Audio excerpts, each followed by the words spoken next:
If something is too good to be true, the chances are it is. When it comes to love, there is no such thing as the perfect relationship. And when it comes to online dating, that idea of finding perfect love, or at least a decent match, is akin to finding a needle in a haystack. Tinder has been around since 2012, and as anyone who's used the app will tell you, it's brutal. With so many people vying for attention, and a lot of men just hopelessly swiping right on every female in the hopes of matching, even making a match doesn't guarantee a happy outcome. You have one chance to message that prospective partner, and if that fails, you're back to square one. So the chances of finding a billionaire, no less a billionaire, that wants to take the time to wine and dine you, is pretty slim. For those unaware of how the app works, Tinder is essentially the online equivalent of speed dating. After setting up a profile, you're given a whole series of prospective matches in your area or a specified radius. If you swipe left, it means you're not interested, and the next picture pops up. If you swipe right, then that's essentially one half of a tick, and you continue on. If that same person then swipes right to your picture too, you're matched up, and you're able to message one another. Of course, your first impression is always going to be the picture you choose, and with so many good-looking guys and gals using the app, anyone who's average-looking or below is likely to come up short. So that brings us along nicely to the Tinder Swindler. As one may expect, the movie basically revolves around a con artist using the platform as a means of conning millions of dollars from hopeless romantics. Posing as an Israeli billionaire, Simon Levy managed to woo many people, but two women in particular are that of Cecily and Pernilla.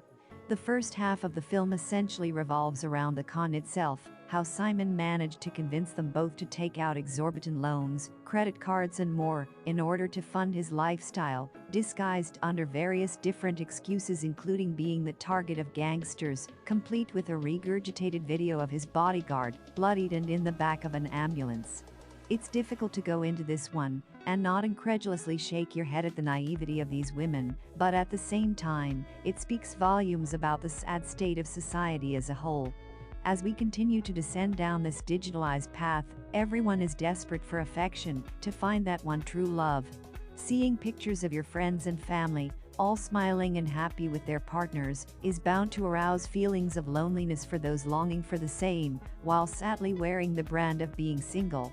Worse still, social media doesn't let you see the bad parts of these relationships, thus reinforcing the desperation in finding the one. The Tinder Swindler essentially plays out as a cautionary tale, which makes the second half all the more satisfying, when these two women decide to fight back and try to catch Simon at his own game. In that respect, there are echoes of Don't FK with Cats, but the distinct lack of authority from the police or experts in fraud cases to lend their voices to what's happening feels like a missed opportunity. There's one moment laid on where a Ponzi scheme is mentioned, but it's quickly brushed over with little explanation beyond it being the perfect con, and lightly explaining how money from one woman is used to impress the next. The Ponzi scheme requires a constant flow of new money to survive, which directly ties into Simon's desperation.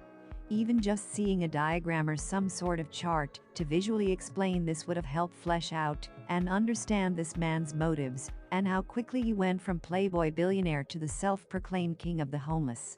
Most of the documentary mixes in these talking head interviews with stock footage of text messages, videos and audio recordings, all jumbled together alongside a couple of establishing shots as we jet across the world.